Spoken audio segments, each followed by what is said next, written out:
This week we have a very difficult set of questions to answer as it relates to Syria and the ongoing crisis there. But in particular, we have a question to answer as it relates to what the United States should do. So I rise this morning to express strong support for this authorization to degrade Bashar al-Assad's chemical weapons capability and deter the future use of these horrific weapons. Now, I made this determination based upon the evidence and the national security concerns of the national security interests of the United States, both national security interests today as well as in the future. The resolution that's before the United States Senate right now does not allow for the deployment of U.S. combat troops on the ground in Syria. I will not support, nor do I think there'll be much support in this chamber, but I will not support any measure that would involve U.S. boots on the ground in Syria, and this resolution specifically speaks to this concern. And I'm quoting in part the resolution, quote, "The authority granted in Section 2A does not authorize the use of United States armed forces on the ground in Syria for the purpose of combat operations," unquote.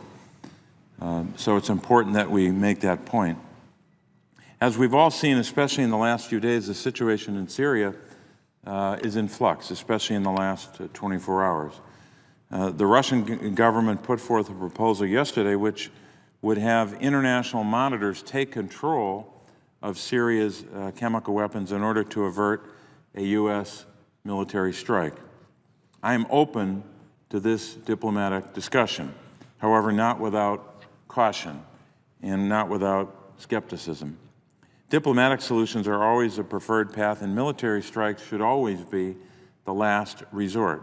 I think prior to this proposal, we were at that point of a last resort.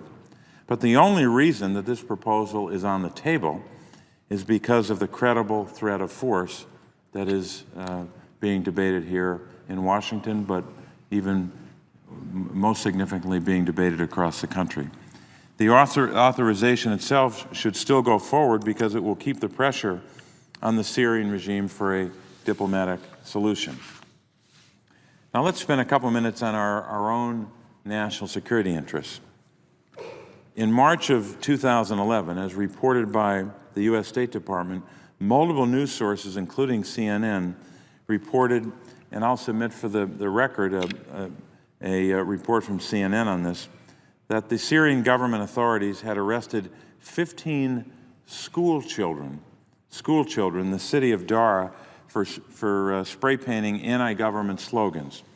These young people were reportedly tortured while in custody, and authorities resorted to force when their parents and others in the community called for their release. Within 1 week, the police had killed 55 demonstrators in connection with the early efforts to provide opposition to the Assad regime.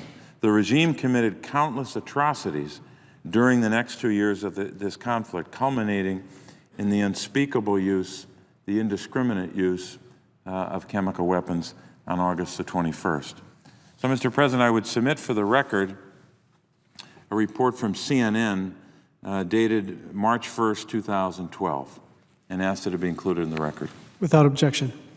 Now, this report is March of 2012, but it looks back in a retrospective fashion on what happened in those early days of the opposition coming together in 2011. And I'll read in pertinent part of what CNN said about what happened when these school children were demonstrating against the regime. They talked in this report about the young people, as I mentioned, not just protesting but spray painting their beliefs against the regime. And at the time, not a lot of people around the world were focused on what was happening in Syria. But let me quote in pertinent part.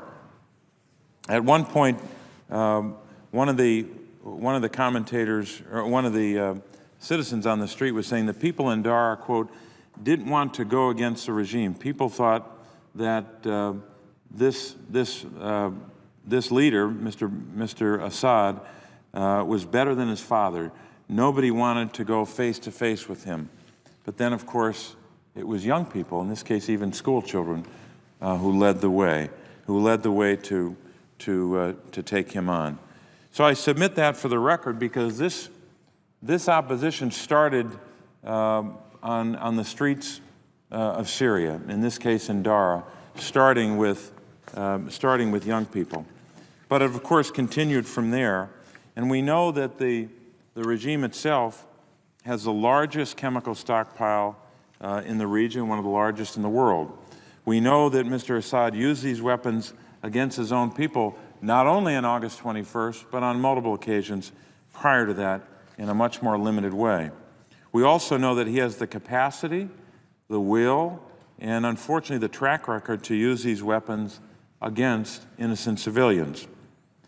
We also should remember that we have troops and other military and diplomatic personnel in the region, in the Middle East. Even Syria's very acquisition of chemical weapons threatens our national security. In 2003, the Congress of the United States, and some people have forgotten about this, the Congress of the United States in 2003 passed the Syria Accountability and Lebanese Sovereignty Restoration Act of that year.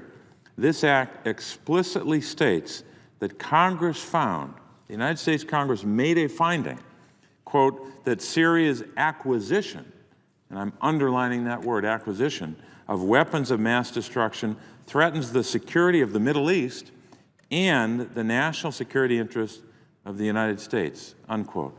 So this Congress, 10 years ago, made a determination that the acquisition of chemical weapons was a threat to our national security.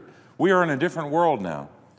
Syria not only acquired them, but has now used them multiple times on their own people, the most recent being the horrific scenes that we all saw in some of the videos that are now part of the public record. So there is clear and convincing evidence of the direct involvement of the Assad regime, the forces of the Assad regime, and senior officials in the planning, execution, and aftermath, and attempts to cover up the August 21st attack. This was graphically evident in the 13 authenticated videos released by the Senate Intelligence Committee, compiled by the Open Source Center, showing the results of chemical weapons use in the Damascus suburbs on August 21st. These videos were shown to the Intel Committee on Thursday and were played on CNN on Saturday. So many Americans have seen them. And if you'd like more information about those, you can certainly go to my website, and I'm sure many others as well. So it's clear that the regime violated international law as it relates to chemical weapons. We know that the regime committed a barrage of terror across the country with the sole aim of remaining in power. And so we have to ask ourselves, when a dictator or a terrorist organization uses chemical weapons in violation of international law, that regime or terrorist organization must pay a price or not. I would argue that they must pay a price. We simply can't condemn this crime against humanity. It is in the national security interest of the United States for the administration to have the authorization to act. The regime in Iran and the terrorist organization Hezbollah and the regime in North Korea are watching very closely, and it's imperative that we take steps to address this threat. Let me talk for a couple of minutes about the regime in Iran and Hezbollah. What happens in Syria is of great consequence to our security interests as it relates to that regime and Hezbollah, that regime meaning the Iranian regime. Their support for Hezbollah through Syria has resulted in constant plotting against the United States and its allies. The Assad regime in Syria is the conduit of this relationship between Hezbollah and the Iranian regime itself. So I support this authorization of targeted and strategic military action to hold the Syrian regime accountable, and because it will diminish the ability of Iran and Hezbollah to conduct acts of terror and to protect American lives if we hold them accountable, and of course the Syrian people. Indeed, other than Al-Qaeda, Hezbollah has killed more Americans than any other terrorist organization in the world, including 241 Marines in 1983. Hezbollah has consistently partnered with Iran's Islamic Revolutionary Guard Corps to bolster Assad's campaign of repression and violence in Syria, further destabilizing the region. The regime in Iran has provided funds, weapons, logistical support, tactical advice, and fighters to the Syrian government forces. Just this year, Iran's support to Assad has increased with reported daily resupply flights to Syria. The Syrian regime possesses a stockpile of chemical weapons that we cannot allow to fall into the hands of terrorists. Iran and Hezbollah are already, I think some people in Washington miss this, they're not on the sidelines, they're already on the battlefield. And I would argue Iran and Hezbollah are on two battlefields. Certainly they're on the battlefield in Syria itself, but also the daily battlefield of terrorist acts, plotting against the United States and plotting against other countries as well. Failure to bring action and failure to hold Syria accountable after such a horrific crime will only serve to embolden the Iranian regime, to embolden the terrorist organization Hezbollah and others around the world to expand terror across the world.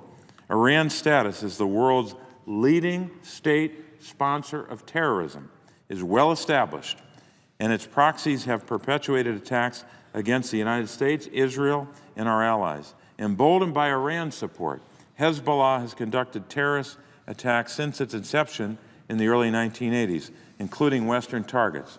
Hezbollah has become more aggressive in the last few years, and it has executed attacks not only in the Middle East, but on two other continents, Asia, South Asia, and Europe.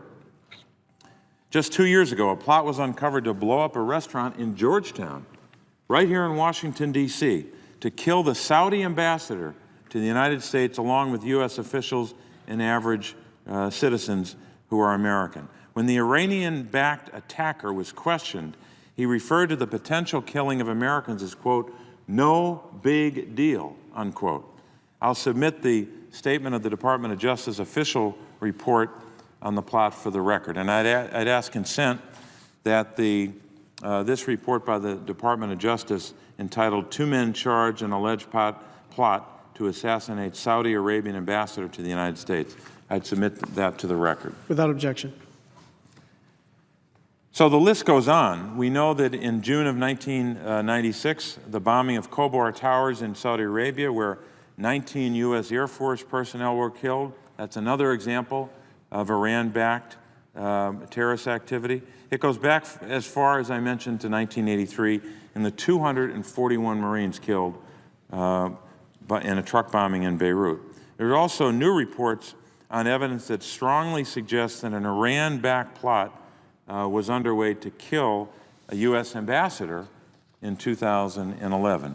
Hezbollah has consistently partnered with Iran to do just that. But the national security interest of the United States is even more significant than that. It's not simply the green light it would send to Iran and Hezbollah as it relates to terrorism. If we don't take the right action here, it would send a green light, or send a message and a green light to Iran as it relates to their nuclear program. We know that the Iranian regime is intent on developing nuclear weapons capability. I've supported a variety of measures to prevent Iran from acquiring that capability. Condemnation only of Syria would embolden Iran and undermine our efforts to prevent the Iranian regime from developing and possessing a nuclear weapon. Every member of Congress will have to weigh the consequence of giving the green light to the use of chemical weapons and contemplate what it will mean for enemies like the Iranian regime and Hezbollah who plot against the United States every day.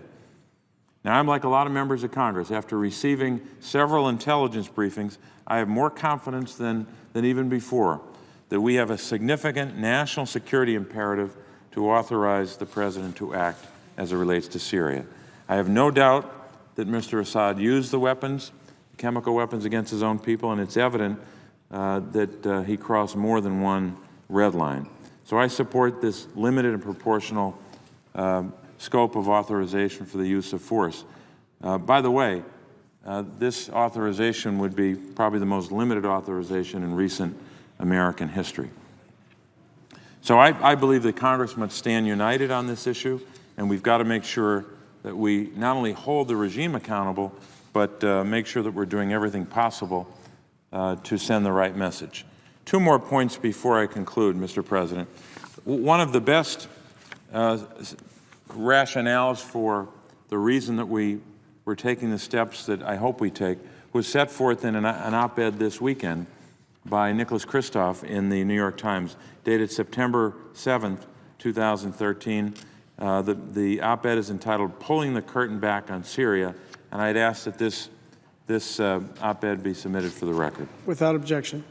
I think one of the most important lines in here, and of course won't read the entire op-ed, but here's what Mr. Kristof says, and I'm quoting, quote, "While there are many injustices around the world, from Darfur to Eastern Congo, take it from one who has covered most of them.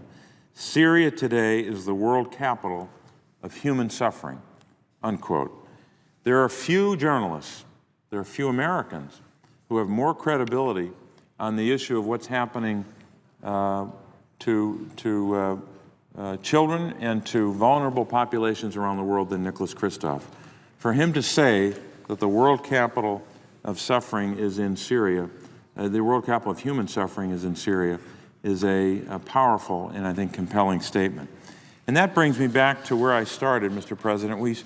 I started walking through the early days of this opposition to a repressive regime against Mr. Assad. The people who led the way, in large measure, were children or young people making the case against his regime. One of the harrowing and very disturbing elements of this entire crisis, this war that's raged on for more than 2 years now, is the impact it's had on children. I received a report today that came from Save the Children, who have enormous credibility not only on children's issues worldwide, but they are actually Save the Children personnel around the ground in Syria. And I'd note for the record a document entitled "Briefing Note, the Children Crisis in Syria," and ask that to be included in the record as well. Without objection. That documents in great detail the human suffering of children, the impact this has had on millions of Syrian children. But of course, maybe the most graphic and disturbing example of that was the footage that virtually every American has had an opportunity to view. The hundreds and hundreds of children who were killed instantly in this horrific chemical weapons attack. By one estimate, more than 400, maybe as many as 426 children killed. So when we confront this, we can't simply say, oh, this is just another horrific situation around the world.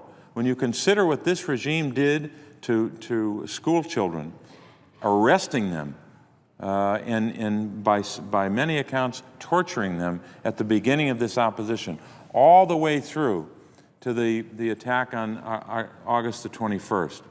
We're summoned by our conscience to consider what happened to children and what will continue to happen to children in Syria and in places around the world unless we act in some fashion or unless we hold this regime accountable. I want to be open to this possibility that maybe there's a breakthrough here, that we can remove this terrible threat from Syria and wipe out the chemical weapons threat by giving total and complete control of chemical weapons to an international force. But the burden of proof here is on Syria and the Russian Federation. And they have to deliver very specifically in a very short time frame if they expect us to agree to this. But we should be hopeful and consider this opportunity.